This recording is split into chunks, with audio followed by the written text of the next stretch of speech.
여러분, 우리 다 사실 복 받기를 원하죠. 우리는 사실 다 복 받기를 원해요. 복 안 받고 싶으신 분 계십니까? 손 들어 보시겠어요? 우린 다 복 받기를 원해요. 사실은 우린 다 복 받기를 원해요. 잘 됐으면 좋겠고, 형통했으면 좋겠고, 다 복 받기를. 그 사실상 우리의 마음이에요. 그리고 특별히 우리 한국 사람, 중국 사람, 일본 사람들은 복을 굉장히 좋아해요. 그래서 복이 사방군데 다 있죠. 방석에도 복이 있고, 찻잔에도 복이 있고, 옷에도 복이 있고, 문에도 복이 있고, 뭐 벽에도 복이 있고, 복이 다 있어요. 복을 얼마나 좋아하면 복을 다 붙여놨잖아요. 그렇게 복 받기를 원합니다. 그게 우리의 마음이에요. 근데 오늘 시편 1편은 처음부터 우리에게 얘기하는 걸 복 있는 사람은 이에요. 이 말씀이 참 좋은데 한 가지 잘못된 오해가 사실상 있습니다. 이 오해는 뭐냐면 이 시편 1편을 어떻게 우리가 대하냐면 이렇게 하면 복 받을 것이다 라는 어떤 행위 결과론적인 말씀으로 본다라는 거예요. 그러니까 이렇게 하면 복이 나한테 올 거다, 형통한 삶이 올 거다 라는 뉘앙스와 말씀의 뜻으로 이 말씀을 본단 말입니다. 우리가 그런 오해를 갖고 있어요. 근데 사실 오늘 본문이 말씀하는 이 복 있는 사람은 사실 그 뜻이 아니에요. 여기서 얘기하는 복은요, 히브리어로 에세르인데요, 히브리어의 복은 크게 두 가지가 있습니다. 바르크라는 그 복이라는 자가 있고요, 에세르라는 복이 있는데, 이 에세르는 정확히 말씀드리면 이거예요. 축하합니다, 이 뜻입니다. 행복하시겠습니다. 여기서 복 있는 사람은 에서 복자가 축하합니다, 행복하시겠습니다 라는 뜻이라는 거예요. 그러니까 전체 문맥 속에서 정확하게 말씀드리면 축하합니다, 복 받으셨습니다, 이 뜻이에요. 그래서 한국말로 이걸 옮길 때 복 있는 사람이에요. 복 없는 사람이 복을 받기 위해 읽는 책이 아니라 복 있는 사람이 이 책을 읽는 거라는 거예요. 이해가 되십니까? 그래서 히브리어 원어로 하면 축하합니다, 복 받았습니다. 여러분, 주일날 우리가 시편, 우리 그 요한복음 말씀을 통해서 선한 목자 예수님에 대한 말씀을 듣고 있는데, 우리가 계속해서 봤지만 이 선한 목자 예수님, 나를 아시고 인도하시고 날 위해 죽으시고 날 위해 구원의 문이 되셨다는 이걸 믿는다라는 게 참 복 중의 복이라고 말씀드렸지 않습니까? 여러분, 사실 우리가 하나님의 은혜로 예수님을 믿는다라는 것, 그 사실이 복이에요. 그 사실이 축복이에요. 그렇기 때문에 이 시편 1편은요, 다른 사람이 아닌 하나님의 은혜로 예수 그리스도 믿은 사람에게 지금 선포하고 있는 거예요. 축하합니다, 여러분 복 받았습니다. 여러분 예수님 믿는 복 받았습니다. 여러분 하나님 믿는 복 받았습니다 라고 시작을 하고 있는 거예요. 할렐루야. 사랑하는 여러분 예수님 믿으시죠? 여러분의 선한 목자로 구주로 믿으십니까? 그러면 여러분 복 받으셨어요. 우리 옆에 있는 사람에게 한번 축하해 주시죠. 축하합니다, 복 받았습니다. 한번 얘기해 보세요. 축하합니다, 복 받았습니다. 예, 축하합니다, 복 받았습니다. 할렐루야. 예. 그러니까 이 말씀은 복 받은 사람이 어떻게 하면 받은 복을 누리며 살아갈 수 있을까, 이 관점에서 읽는 거예요. 복 없는 사람이 복 받기 위해 읽는 게 아니라 복을 가지고 있는 사람이, 사실상 복을 가지고 있으면 안 되잖아요. 누려야 될 거 아니에요. 이 복을 어떻게 하면 누리며 살아갈 수 있을까, 이게 오늘 말씀입니다. 그런 맥락에서 우리에게 두 가지 방법을 알려주고 있어요. 오늘 본문은 첫 번째 방법은 복 있는 사람이 하지 말아야 될 걸 말씀하십니다. 그리고 두 번째 방법은 복 있는 사람이 어떻게 하면 더 복을 누릴 수 있는지 긍정적인 방법을 우리에게 주고 있다는 거예요. 처음에는 부정적인 것, 하지 말아야 되는 것, 그리고 두 번째는 긍정적으로 우리가 해야 되는 것을 복 있는 사람이 복 누리기 위해서 하는 방법을 우리에게 주고 있다는 겁니다. 자, 첫 번째, 복 있는 사람이, 복 받은 사람이 무엇을 하면 안 되는지 우리 말씀을 통해 한번 보겠습니다. 다음 슬라이드로 보여주시고 1절 말씀인데요, 우리 한번 같이 읽겠습니다. 시작. 복 있는 사람은 악인의 길을 쫓지 아니하며 죄인의 길에 서지 아니하며 오만한 자의 자리에 앉지 아니하고. 아멘. 자, 복 있는 자가, 복 받은 사람이 하지 말아야 될 것을 지금 얘기하고 있어요. 딱 보면 세 가지를 얘기하는데, 첫 번째가 뭐죠?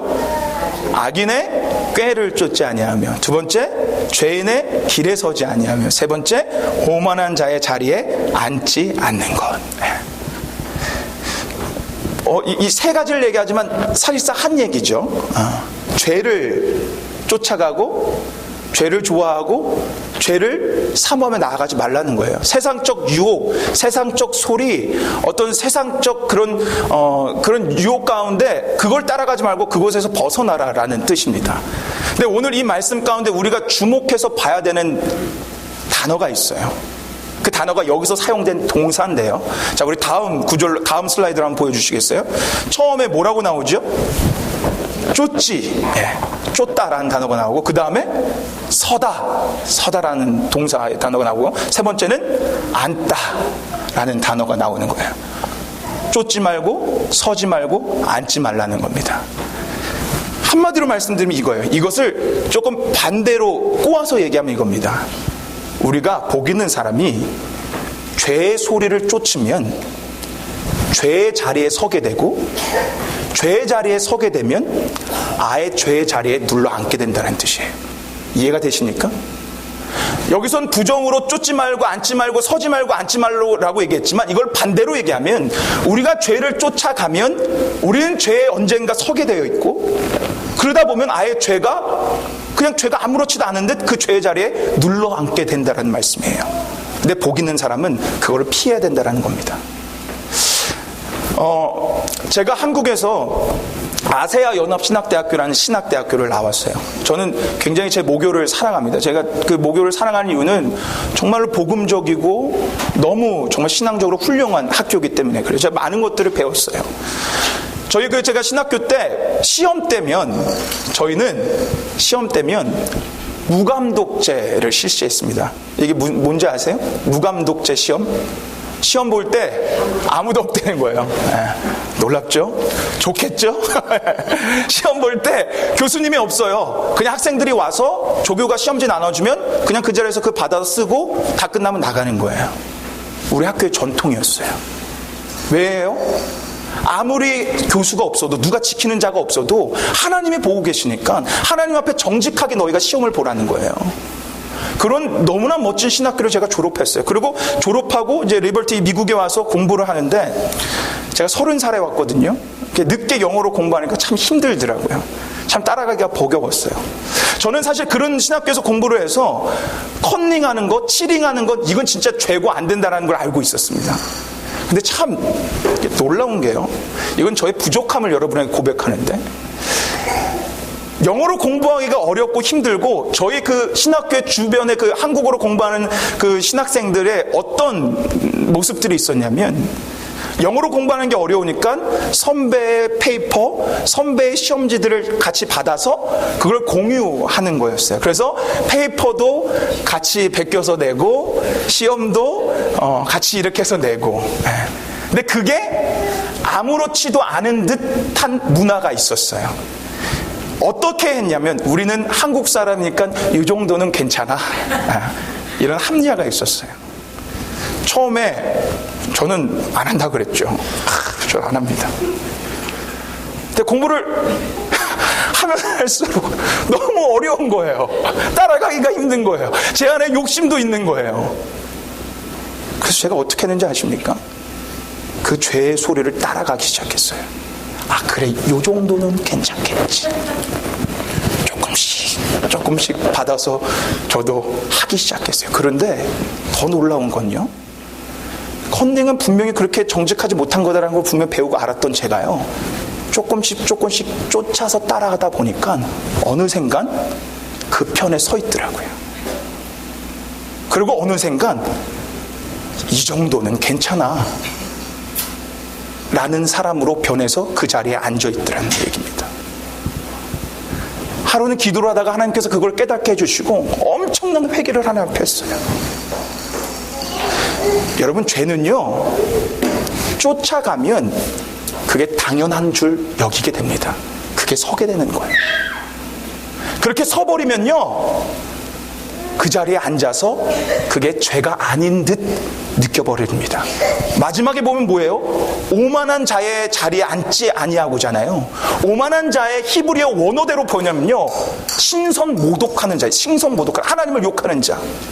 그러니까 이 말은 무슨 얘기냐면, 자신이 하나님이 돼서 이건 죄 아니야, 이 정도 얼마나 괜찮아? 자신이 판단하는 그런 자리까지 올라간다는 거예요.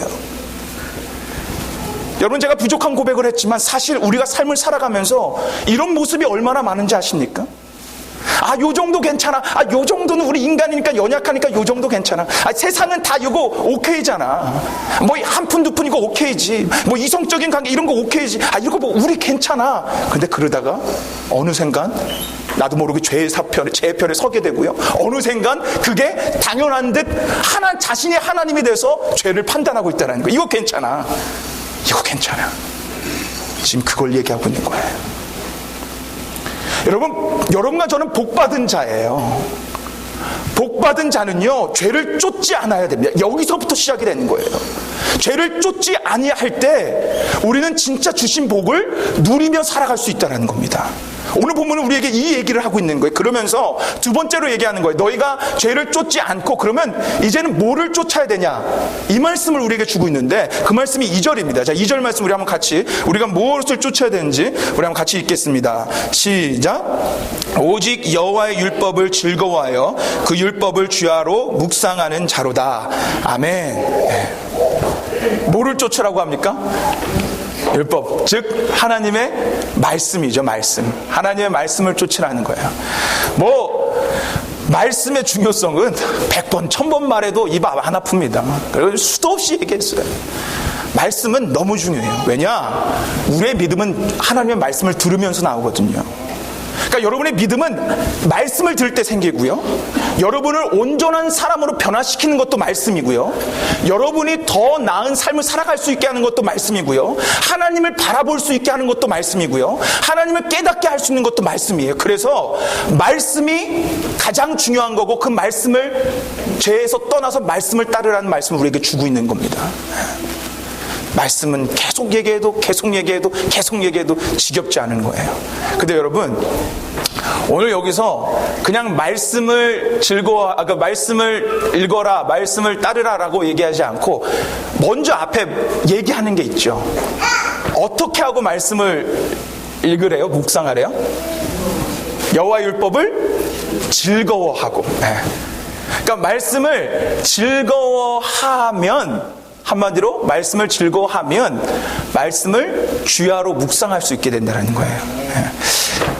공자의 논어, 우리 김태형 기사님이 참 그 공자의 논어 이런 거 잘 아시는데, 공자의 논어에 이런 얘기가 있어요. 그러니까 완전한 이런 얘기는 아닌데 이 논어를 통해서 말이 이렇게 번영된 게 있습니다. 아마 여러분도 들어보셨을 거예요. 이런 얘기가 있어요. 천재는 노력하는 자를 이길 수 없고 노력하는 자는 즐기는 자를 이길 수 없다. 들어보셨나요? 다시 한번 얘기해 드릴까요? 천재는 노력하는 자를 이길 수 없고 노력하는 자는 즐기는 자를 이길 수 없다. 이게 이영표 선수가 또 한 얘기라서 화제가 됐었어요. 즐기는 자는요, 노력하는 자도 못 이긴답니다. 여러분 한번 이렇게 생각해 보세요. 여러분과 저는요, 사실 하나님의 말씀의 중요성을 알아요. 그리고 그래, 이게 우리는 항상 새해 초가 되면 그래, 말씀을 봐야지 결단도 하고 생각도 합니다. 근데 여러분 어떻게 잘 그 생각대로 잘 읽고 계신가요? 잘 읽고 계신 분도 계시겠지만 이게 잘 읽으려고 하다가 항상 넘어지시잖아요. 읽다가 실패하게 되고 넘어지게 되고.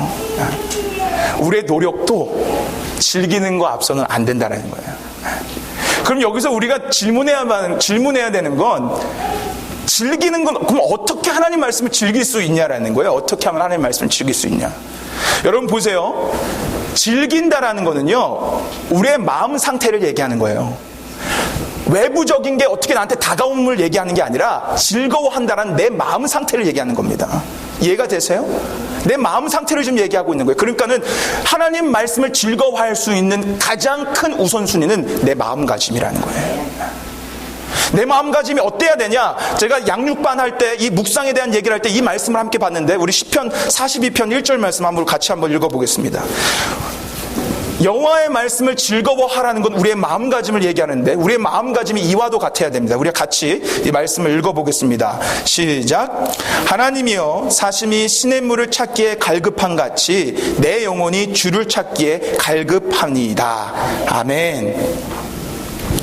사슴이 뭐를 찾듯이, 시냇물을 찾듯이 갈급한 같이 내 영혼이 하나님을 그렇게 갈급한 마음으로 찾아야 된다는 거예요. 여러분, 여호와 하나님 말씀을 즐거워하기 위해서 첫 번째는 우리의 마음가짐인데, 어떤 마음가짐이냐? 여호와 하나님이 내 생명줄이다라는 그 마음가짐으로 나가야 된다는 거예요. 아, 하나님 말씀이 나를 살리지. 아, 하나님 말씀이 나에게 위로와 은혜를 가져다 주지. 아, 하나님의 말씀이 나의 길라잡이지. 내가 이 말씀 없으면 안 되지 라는 마음가짐이 먼저 있어야 된다는 거예요. 그러면 하나님을 찾아갈 수 있는 거예요. 이 마음가짐이 있으면 그 다음에 사슴이 시냇물을 찾는 것처럼 우리가 그걸 먹으러 하나님의 말씀을 찾으러 갈 수 있다는 겁니다.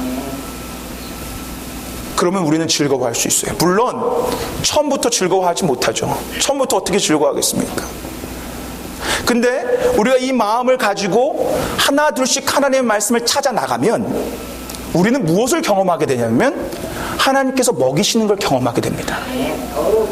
내 갈급한 심정을 가지고 하나님께 나갔더니 하나님이 내 마음을 만져주시는 걸 경험합니다.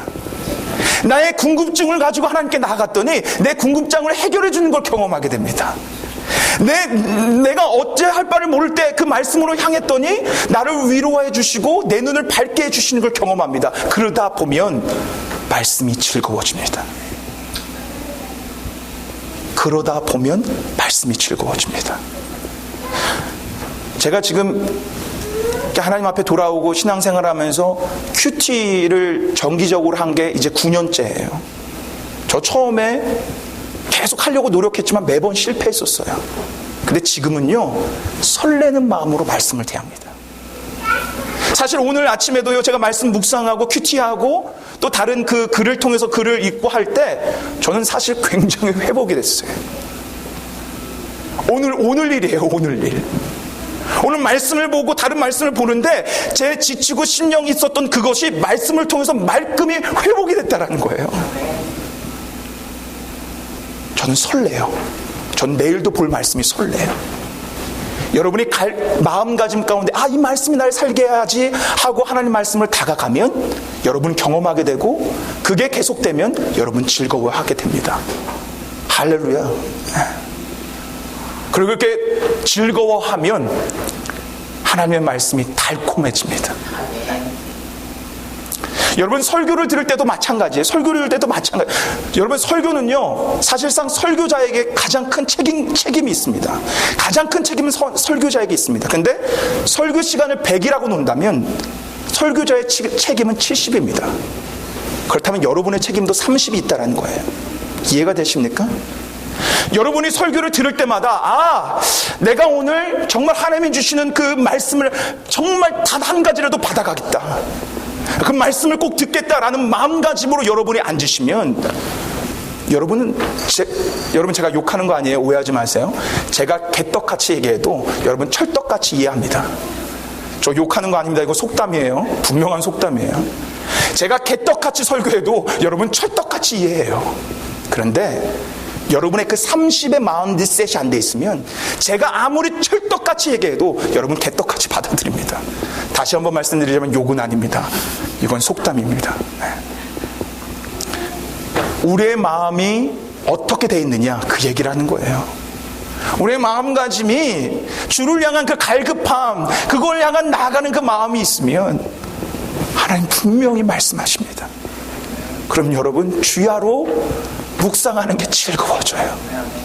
그러면 결론적으로 우리에게 어떤 삶이 오는가, 어떤 그 복의 누림이 오는가, 그게 3절이에요. 자, 우리 3절 말씀을 한번 같이 읽겠습니다. 3절 말씀, 어떤 게 우리의 복의 누림인지 우리가 한번 같이 보겠습니다. 시작. 저는 시냇가에 심은 나무가 시절을 쫓아 가시를 맺으며 그 잎사귀가 마르지 아니함 같으니 그 행사가 다 형통하리로다. 아멘. 자, 이 말씀만 봐도 좋죠? 형통 안 됩니다. 우리가. 근데 이 말씀에 큰 오해가 있어요. 이 말씀에 가장 큰 오해, 1편의 가장 큰 오해가 여기서부터 비롯돼요. 그러니까 어떻게 우리가 오해하냐면 이렇게 말씀을 잘 보면 이런 형통하는 삶이 있다라는 거예요. 그렇게 우리는 이해합니다. 여러분 잘 생각하세요. 이 세상에 수많은 크리스찬이 있는데 그 가운데 형통하고 우리가 생각하는 그 부와 그런 것들 누리는 사람은 1%도 안 돼요. 여러분 저는 김문강 장로님을 제 개인적으로 정말 존경합니다. 정말로 하나님 말씀을 정말로 신실하게 따르고 누구보다도 제가 큐티 합시다 하는데 누구보다도 큐티를 앞장서서 합니다. 그렇다면 오늘 이 말씀이 우리의 육체적인 형통과 우리의 그냥 지금 현상의 형통을 얘기한다면, 그런 복받고 만사 형통하는 걸 얘기한다면 장로님은 누구보다 번창하셔야 돼요. 근데 지금 사실상 사업이 어렵습니다. 우리 기도해야 돼요. 그렇다면 이 말씀이 잘못된 건가요? 형통한대잖아요. 그럼 여러분, 이 말씀이 잘못된 겁니까? 아니, 말씀 분명히 이루어지잖아요. 근데 하나님 말씀대로 그렇게 열심히 산 사람들은 저렇게 형통한다고 우리가 받아들이면, 그렇지 못한 사람 너무 많은데 그럼 그 사람들은 믿음이 다 잘못된 건가요? 여러분, 성경에 수많은 캐릭터가 있어요. 수많은 캐릭터가 있습니다. 여러분, 신약시대만 보십시오. 예수님이 선택하신 12제자가 있습니다. 누구보다도 신실하게 살았고, 사도 바울을 보십시오. 하나님의 말씀 신약성경을 13권이나 썼어요. 그런데 인간적인 눈으로 보면 그들은 성공한 사람 아니에요. 다 순교해요. 다 감옥에 갇혀요. 그럼 이 말씀은 어떻게 된 거예요? 이 말씀 거짓된 말씀이에요? 어떻게 된 겁니까? 우리가 이 말씀을 볼 때 우리의 현상과 우리의 가시적인 것들, 눈에 보이는 것들로 생각해서요. 그런데 오늘 말씀만 잘 보면 그게 아니라는 걸 알 수 있어요. 오늘 말씀 다시 한번 잘 보세요. 자, 보십시오. 하나님의 말씀을 즐거워하며 주야로 묵상하는 사람은 시냇가에 심은 나무와도 같대요. 시냇가에 심은 나무예요. 얼마나 좋습니까? 거기 있으면 계속 공급함을 받잖아요. 그래서 보십시오. 시절을 쫓아 계절 따라 과실을 맺는데요. 그러니까 열매를 풍성하게 맺을 수 있다는 거. 그건 맞는 얘기잖아요. 당연하죠. 시냇가 옆에 있으니까. 그런데 그 다음을 보세요. 가시를 맺으며 그 다음에 뭐가 마르지 않는데요? 그 잎사귀가 마르지 않는데요. 자, 여러분에게 제가 질문을 드릴게요. 여러분 맞춰보세요. 여러분, 이 세상에서 잎사귀가 마르지 않는 나무가 있습니까? 침엽수는 제일 잘 안 마르는 나무죠. 소나무 같은 거. 걔네도 말라요. 여러분, 이 세상에 마르지 않는 잎사귀를 본 적 있으세요? 가을이 되면 어떻게 됩니까? 다 마르고 떨어져요. 이 세상에 마르지 않는 나무는 없어요. 그런데 여기 뭐라고 써 있냐면 잎사귀가 마르지 않는데요. 여러분, 이건 시예요. 은유적 표현이에요. 이것은 우리의 육체적인, 우리의 본질적인, 우리의 그냥 현상적인 그 마르지 않음을 얘기하는 게 아니고 우리의 영혼의 마르지 않음을 얘기하는 거예요. 우리가 하나님 말씀에 주야로 묵상하며 하나님 말씀에 거하면 우리의 영혼이 마르지 않는다라는 거예요. 결단코 마르지 않는다라는 거예요. 근데 여러분 잘 보세요. 우리의 영혼이 마르지 않으면 육체가 말라도 놀라운 삶을 살아갑니다. 여러분, 제 말이 이해가 되세요? 우리의 영혼이 마르지 않으면 우리의 육체에 어떤 역경과 두려움과 힘듦이 찾아와도 마르지 않는 삶을 살아가요. 샘물 나는 삶을 살아가요. 그게 우리의 영이 마르지 않는 삶이에요. 여러분, 사도 바울을 보세요. 사도 바울은요, 감옥에 갇힙니다. 감옥에 갇혀서 사람들에게 편지를 씁니다. 빌립보서를 씁니다. 근데 빌립보서에서 가장 많이 하는 얘기가 나는 기쁘다예요. 감옥에서 쓰는 얘기가 나는 기쁘다예요. 영혼이 마르지 않으니까 육체가 말라도 기쁘고 감사하고 만족이 넘쳐나는 놀라운 삶을 살아간다라는 거예요. 여러분, 이것이 중요한 거예요. 우리의 영이 마르지 않는 게 중요한 거예요.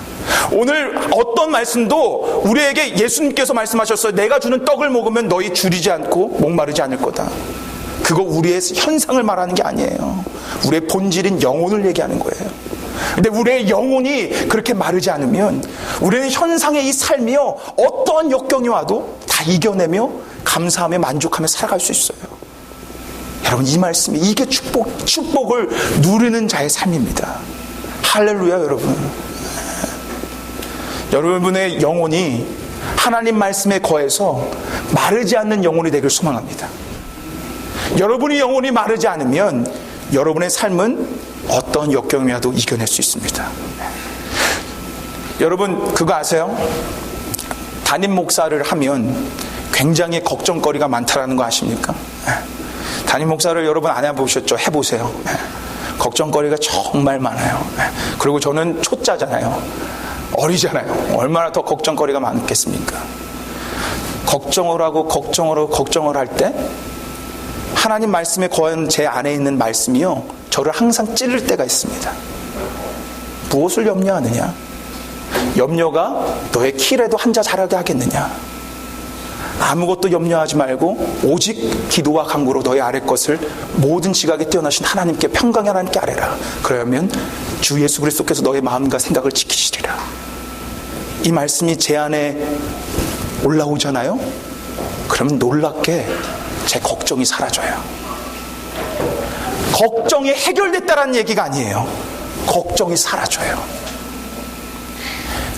영이 말씀 안에 마르지 않으면 여러분의 현상도, 여러분의 삶도 마르지 않게 될 것입니다. 할렐루야. 오늘 초하루 예배 가운데 가장 정말 중요하고 정말 우리에게 꼭 필요한 말씀을 첫 초하루 예배 때 주셨다고 저는 믿습니다. 여러분이 초하루 예배 나오는 이유, 그리고 우리가 초하루 예배를 하자는 이유가 이거예요. 하나님 앞에 다시 나오자라는 거예요. 하나님 앞에 다시 나와서 우리의 영을 다시금 그 하나님이 주신 걸로 다시 한번 마르지 않게 하자라는 거예요. 그러면 2월 달에 이 달이 어떤 일이 있든 여러분은 승리한 삶을 살아갈 수 있어요. 이 달이 여러분이 힘들고 여러분 앞에 어떤 역경이 찾아와도 여러분의 영이 말씀과 연결돼서 마르지 않으면 여러분은 정말로 여기서 얘기하는 형통한 삶을 살아갈 수 있는 거예요. 그 삶을 하나님께 올려드리고자 우리는 초하루 예배 나온 겁니다. 이 2월달이 여러분에게 그런 2월달이 되길 주님의 이름으로 축복합니다. 말씀을 정리하겠습니다. 사랑하는 여러분, 여러분은요 복받은 자입니다. 할렐루야. 복받은 자예요. 다시 이 원어대로 얘기할게요. 축하합니다. 복 받으셨습니다. 그 복을 누리려면 죄를 쫓지 마십시오. 하나님의 말씀을 쫓으십시오. 그럼 그 말씀으로 여러분의 영은 마르지 않게 됩니다. 그러면 여러분의 삶은 놀라운 삶을 살아갑니다. 이 삶을 살아가는 여러분과 제가 되기를 주님의 이름으로 축원합니다. 우리 함께 한번 기도할까요? 기도해 주세요. 반주해 주세요. 우리 반주해 주시고 한번 같이 기도했으면 좋겠습니다. 여러분 오늘 말씀을 한번 잘 기억하시고 상기시키면서 내가 정말 하나님 말씀을 나를 살리는 그 영원한 말씀으로 마인드셋을 해서 주 앞에 나아가서 주님이 주시는 놀라운 그런 은혜들을, 위로와 여러 가지 것들을 경험할 수 있게 해주세요. 여러분 한번 간구해 보세요. 그래서 여러분의 영이 마르지 않으면요, 여러분 진짜 사도 바울 같은 사람이 돼서 놀라운 인생 살아가요. 여러분의 영이 마르지 않는 게 중요한 거예요. 내가 그런 삶을 살아가길 원합니다. 여러분이 지금 혹시 쫓고 있었던 죄의 소리가 있습니까? 세상의 소리가 있습니까? 이 정도 괜찮아 라고 하고 있는 그 악인의 꾀가 있습니까? 오늘 그런 것들을 하나님께서 생각나게 하시는 게 있다면 오늘 여기서 돌이키십시오. 내려놓고 가십시오. 그리고 다시 하나님 말씀으로 쫓아가십시오. 내가 그렇게 나가길 원합니다. 하나님 나에게 그런 놀라운 복을 누리는 삶을 허락해달라고 이 시간 같이 간절히 기도하며 나가길 소망합니다. 함께 기도하시겠습니다. 하나님 아버지 주님 감사합니다. 아버지 하나님, 우리 이렇게 나와서 하나님의 말씀을 듣고 나갈 수 있도록 인도해 주신 하나님 감사합니다. 하나님 간절히 간구합니다. 간절히 간구합니다. 아버지 우리 안에 정말 하나님 말씀을 듣고 아버지 묵상하고 나아가는 모든 그런 시간들이 되게 허락하여 주시고, 특별히 아버지 하나님의 말씀을 아버지 우리가 사모하며 나갈 때 하나님 주신 놀라운 것들을 경험하게 허락하여 주옵소서. 경험하게 허락하여 주옵소서. 그리하여 하나님의 말씀을 즐거워할 수 있도록 인도하여 주시고, 즐거워하여 주야로 묵상하는 게 아버지 날마다 달콤할 수 있도록 하나님 도와주시고 인도하여 주시고 역사하여 주옵소서. 간절히 간구합니다. 그렇게 인도하신 하나님을 찬양합니다. 기대합니다. 주님 도와주시고 역사하여 주옵소서. 특별히 하나님 아버지 우리 가운데 정말 그 작은 소리를, 악의 꾀를 쫓는 자들이 있다면 그것을 돌이켜 이제는 정말 작은 음성이라도 쫓아가는 우리가 될 수 있도록 하나님 역사해 주시고 인도하여 주시고 이끌어 주옵소서. 그래서 우리의 삶이, 우리 2월달 한 달이 온전히 주님이시는 놀라운 것들로 회복되고 나아가는 형통한 삶을 누리는 우리가 될 수 있도록, 복받은 자의 삶을 누리는 우리가 될 수 있도록 하나님 역사하여 주옵소서. 감사합니다. 간구합니다. 찬양합니다. 기대합니다. 주님 도와주옵소서. 주님 믿습니다. 아멘. 주님 하나님 감사합니다. 우리에게 축하한다, 복받은 자들아 라고 말씀해 주셔서 감사합니다. 하나님, 우리 여기 있는 주님의 백성들 평생을 살아가면서 복에 목매지 않고 이미 복받은 것을 누리는 우리가 될 수 있도록 역사하여 주옵소서. 하나님, 특별히 복받은 자로서 혹시 악의 꾀를 쫓고 있지 않았습니까? 세상의 소리에 합리화하며 그 꾀를 쫓고 있지는 않았습니까? 그 자리에 서게 되고 앉아있지는 않았습니까? 주님, 그 모든 것에서 돌이킬 수 있도록 역사하여 주옵소서.